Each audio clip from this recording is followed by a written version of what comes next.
Bonjour à tous, alors comme promis dans la vidéo sur le certiclo, je vous montre tout de suite comment on fait une brasure sur un bijou qui contient une pierre. Alors voilà, je vais aller en fait faire braser ma bélière que j'ai fixée sur ce certi. En fait, si vous vous rappelez, c'est la même pierre, le même certi dont je vous ai fait la démonstration de fabrication. Et donc là, j'ai placé ma bélière et il me reste juste à aller braser le joint ici. Donc, il faut que je protège ma pierre. Alors pour ça, moi j'utilise... En fait, il y a deux façons. Soit on se prend un petit récipient avec de l'eau dedans, on place la pierre et la bélière, et en fait on laisse la pierre immergée dans le récipient et la bélière en dehors et on brase comme ça. Soit en fait on utilise tout simplement ce produit là. Moi je préfère cette technique là, je trouve que c'est quand même plus simple. Alors ça c'est du Heat Shield, donc c'est de la marque Vigor.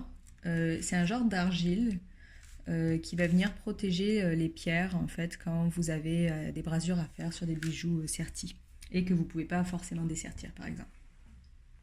Donc c'est l'idéal. Donc c'est très simple en fait.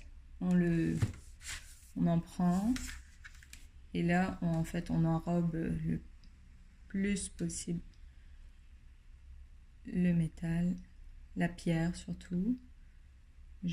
En fait je vais tout enrober, je vais même en mettre sur mon serti. Comme ça va éviter que l'argent chauffe.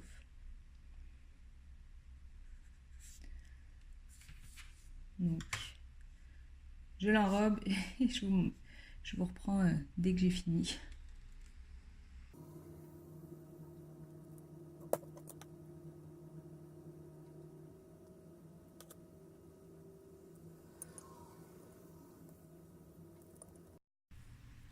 Donc voilà, là j'en ai mis partout autour de mon certi, de ma pierre, et donc elle est bien protégée. Et en fait, elle est protégée pourquoi? Parce que en fait cette argile, il est humide, donc il va la garder bien humidifiée, et donc j'aurai pas de problème. De toute façon, après, il faut savoir que je vais pas aller chauffer directement non plus l'argile, hein. Je vais aller appliquer ma flamme ici, là où je vais faire ma brasure.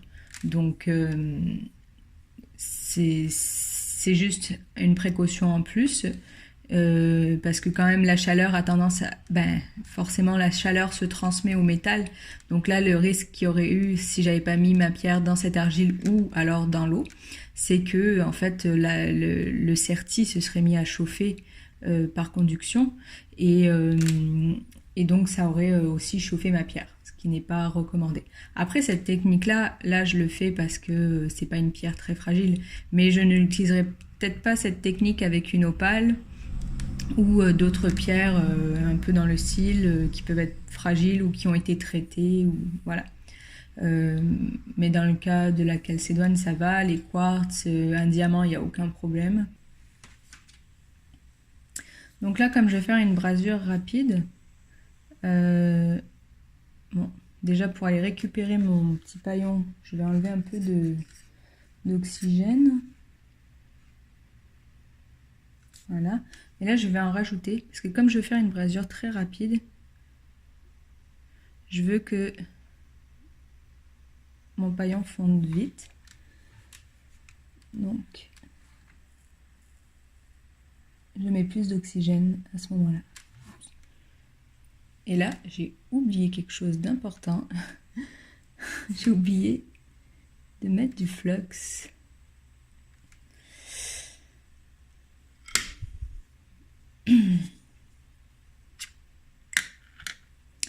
Bon, on est parti pour de vrai.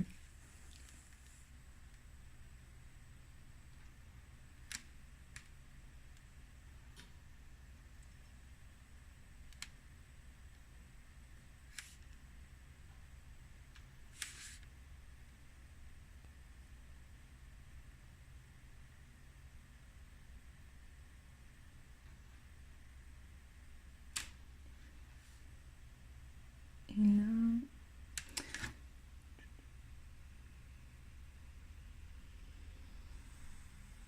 Donc là, c'est pas assez chaud. Ce qui se passe, c'est que